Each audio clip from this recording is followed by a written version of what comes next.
पर देखना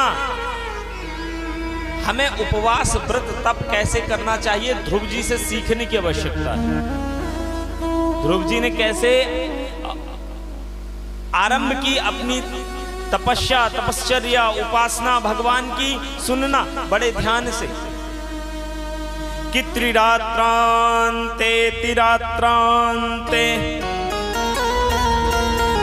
कपित्वदराशनः। सबसे पहले ध्रुव जी महाराज बैठे हैं तो 3-3 रात में उठ रहे हैं। 3 रात में उठते हैं, 3 रात से पहले नहीं उठ रहे, 3-3 दिनों में उठ रहे। और 3 दिनों में उठ करके वो 3 रात्रि व्यतीत करके जब उठते हैं तो खाते क्या हैं? कपित्थ बदराघना। जंगल में जो कपित्थ और बद्री आदि वृक्ष लगे हैं उनमें फल हैं, कपित्थ और वेर के, वह खा रहे हैं, जंगल के फल खा रहे हैं, कंदमूल फल खा रहे हैं 3-3 दिन में। और अब जब महाराज 3 महीने ऐसे कर लिया, 3 महीने ऐसे चला अनुष्ठान, तो 3 महीने बाद महाराज अब द्वितीयं च तथा माशम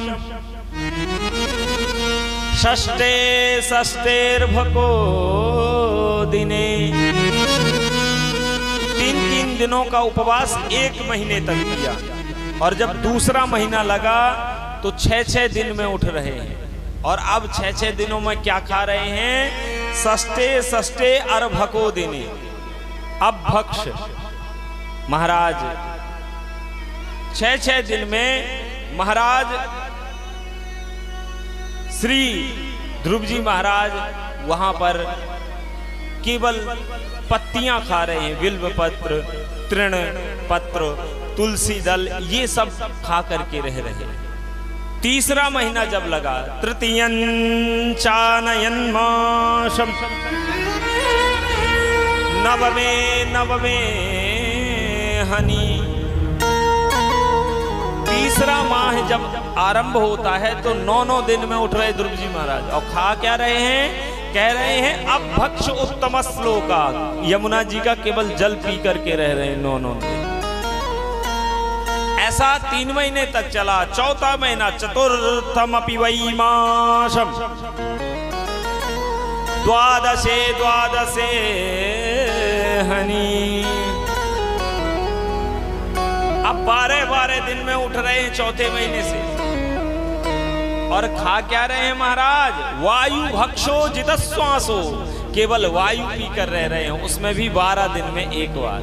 ऐसे व्रत की प्रतिक्रिया कैसे? कभी हमने आज तक एकादशी व्रत नहीं रखा, कभी कोई व्रत नहीं रखा, और भाव में आकर के कथा सुन करके सीधे 9 दिन की नवरात्रि रख ले महाराज निर्जल, तो क्या होगा उससे? व्रत नहीं होगा, अपितु स्वास्थ्य और खराब हो जाएगा और हॉस्पिटल पहुंच जाओगे। बोलो राधे राधे।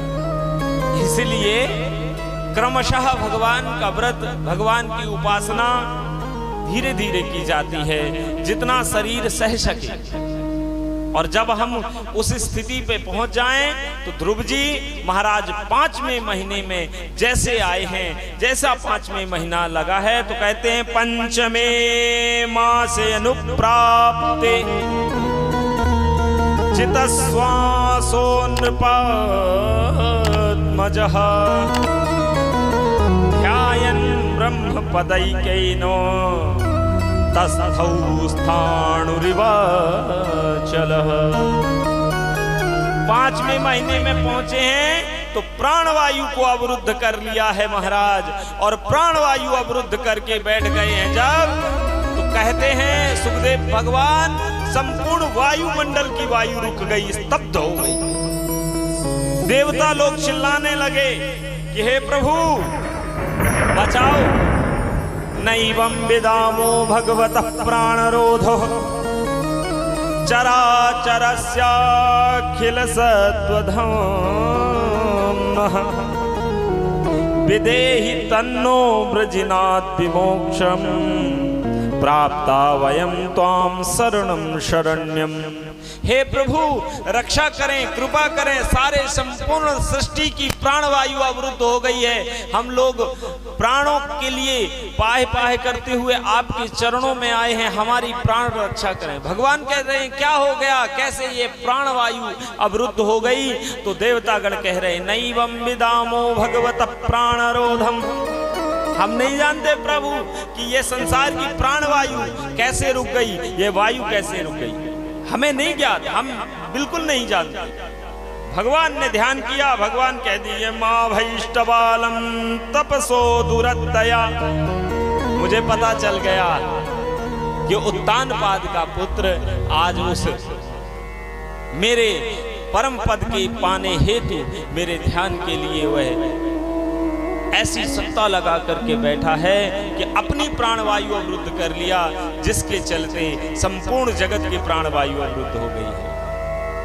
महाराज ऐसा देख करके श्री ध्रुव जी महाराज के लिए आज दर्शन देने हैं।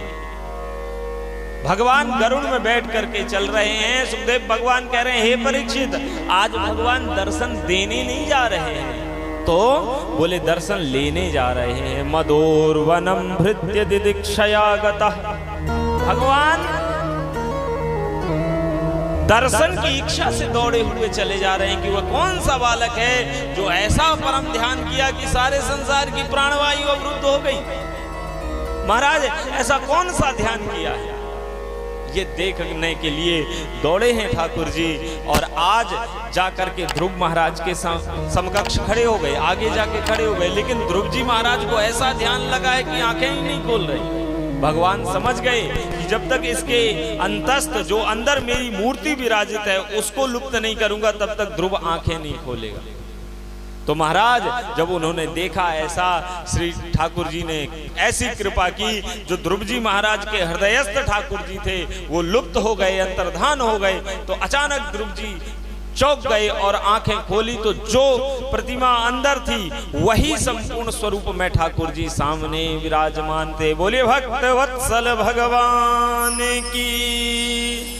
महाराज श्री ठाकुर जी ने आज ध्रुव जी को दर्शन दिया है और इतनी सुंदर महाराज स्वरूप है ध्रुव जी महाराज का कि श्री ठाकुर जी देख करके और मन ही मन आनंदित हो रहे हैं, आह्लादित हो रहे हैं।